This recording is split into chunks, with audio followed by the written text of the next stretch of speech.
Now, here's an important point. If you want to learn to trust yourself, you have to pay attention. You have to realize that your eyes are partially closed sometimes.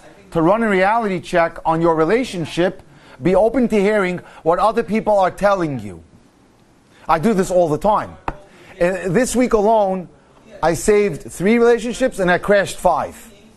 Like that. Get rid of him, get rid of her, not good for you, not good for her. That's why you need a neutral party sometimes because you can't see. You're in a tunnel. So you either have a Rav or a dating mentor, someone like myself or whatever, to bring the information, and that person can see reality. Be open to hearing what others are telling you, because other people's eyes are not closed or blinded by infatuation like yours. Yours may be. Pay attention to what people are telling you and trust what they think. If you trust a person and know that he or she is looking out for your good, there is no reason to be defensive. If you're feeling defensive, why are you feeling defensive?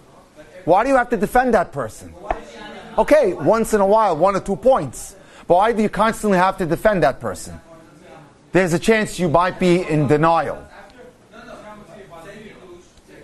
It's entirely possible that someone or a few people won't get, quote unquote, the person you're dating.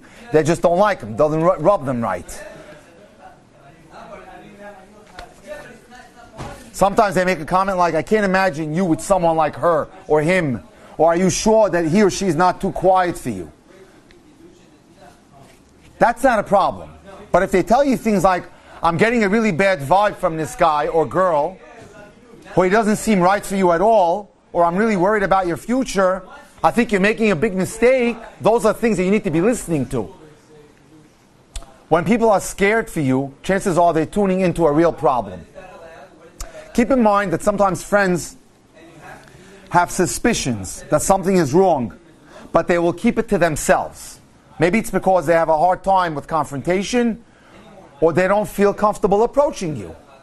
Sometimes it's because they don't trust themselves. Maybe they feel something, but they're concerned, is their perception accurate? Maybe they think that you'll be defensive and you're not going to listen, so why bother to approach you anyway? Whatever the case, it's very common after a breakup or a divorce, friends will come and say, I knew it. I knew you were going to have a hard time. As a matter of fact, it happened to me today. I was going through my WhatsApps, I have thousands, right, of people, and I saw a girl that was going out with a guy. And I knew they started going out in May.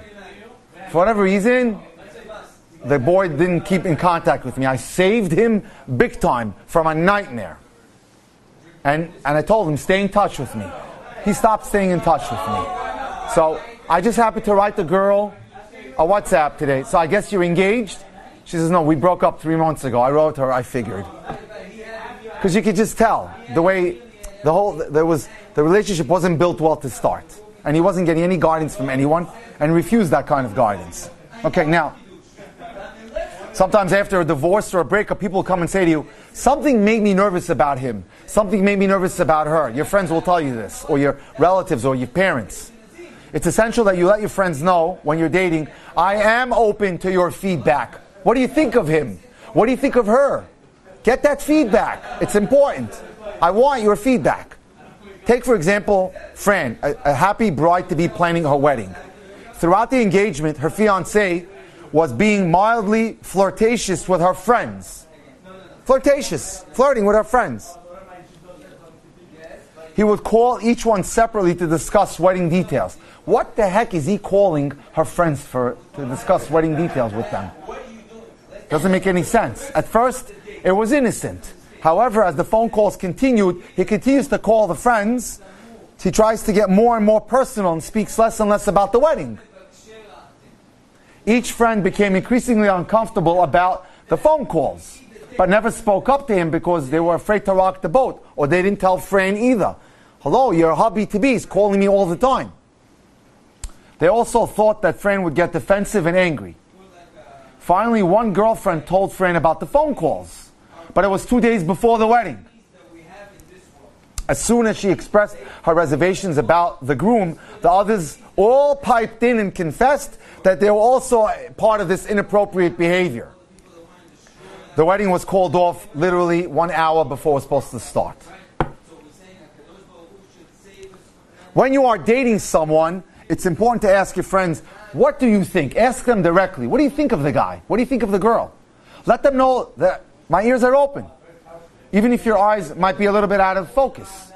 I'm not suggesting that you have to take a poll, but what you can do is ask questions such, you've not given me any feedback about the person, the guy or the girl that I'm dating. So I'd like to know.